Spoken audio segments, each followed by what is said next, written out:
এটি সেই উহুদ পাহাড়। এই পাহাড়ের পাদদেশেই সংঘটিত হয়েছিল ইসলামের দ্বিতীয় সশস্ত্র যুদ্ধ, যা উহুদের যুদ্ধ নামে পরিচিত।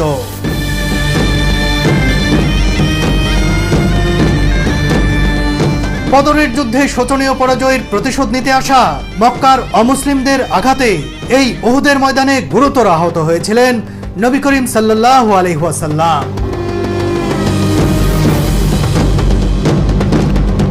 এই জায়গাতেই মহানবী হযরত মুহাম্মদ সাল্লাল্লাহু আলাইহি ওয়াসাল্লামের উপরে আঘাত করা হয়েছিল, আর সাথে সাথে তার দুটি দাঁত ভেঙে গিয়েছিল।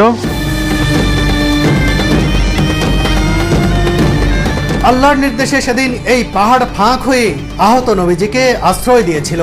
মহানবী সাল্লাল্লাহু আলাইহি ওয়াসাল্লামকে যখন এখানে নিয়ে আসা হয়, রাখা হয়, তখন উহুদ পাহাড় থরথর করে কাঁপছিল। আল্লাহ পাক তখন উহুদ পাহাড়কে বললেন, হে উহুদ, তুমি শান্ত হও, তোমার এখানে কে আশ্রয় নিয়েছে তুমি জানো না?